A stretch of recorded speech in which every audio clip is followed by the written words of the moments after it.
Welcome to my channel. Jangan lupa untuk like, komen, dan share sebanyak-banyaknya ya.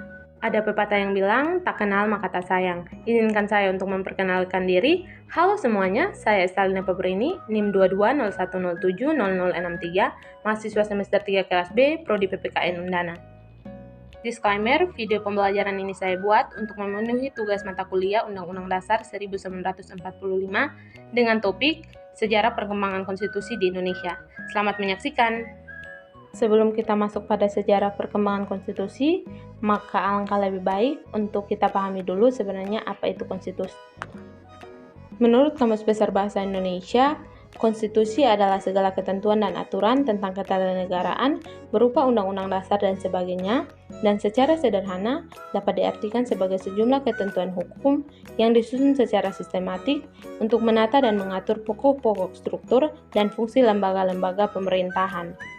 Konstitusi juga merupakan sebuah bentuk persetujuan antara rakyat dengan pemerintah atau negara.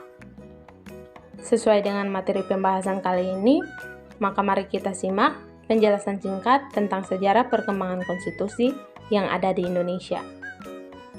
Pada periode yang pertama ini, konstitusi atau undang-undang dasar yang pertama kali berlaku adalah Undang-Undang Dasar 1945, hasil rancangan BPUPKI dan disahkan oleh PPKI pada tanggal 18 Agustus 1945, yang di dalamnya dimuat bahwa kedaulatan berada di tangan rakyat dan dilaksanakan oleh MPR.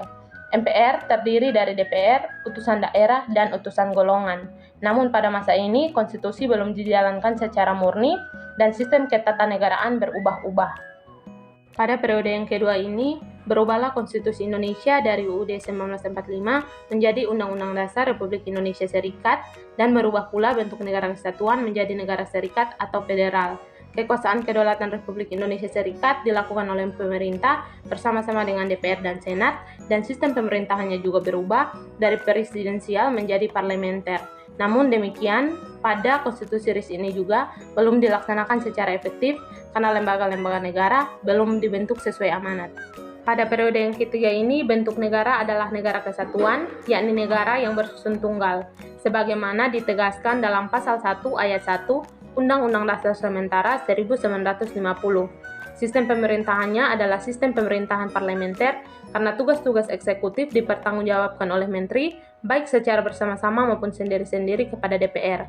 Kepala negara sebagai pucuk pemimpinan pemerintahan tidak dapat diganggu-gugat karena dianggap tidak pernah melakukan kesalahan.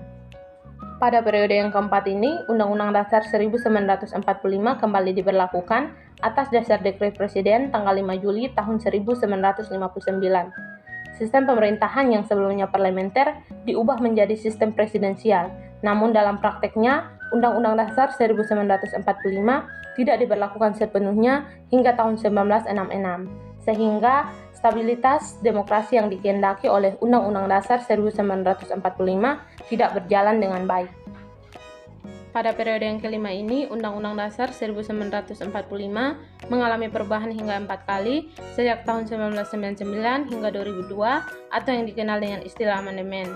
Naskah resmi Undang-Undang Dasar 1945 terdiri atas 5 bagian, yaitu UUD 1945 sebagai naskah asli dan ditambah dengan perubahan Undang-Undang Dasar yang pertama, yang kedua, dan yang ketiga, dan menjadi dasar negara yang fundamental. UUD 1945 dikenal sebagai konstitusi paling singkat dan sederhana di dunia. Dengan perubahannya dipengaruhi beberapa faktor, seperti rancangan UUD oleh BPUPKI yang terkesan tergesa-gesa, adanya desakan dari Belanda, dan juga terjadinya pergeseran politik hukum di Indonesia yang menuntut adanya amandemen UUD 1945. Terima kasih sudah menonton, semoga bermanfaat, dan sampai jumpa di lain video.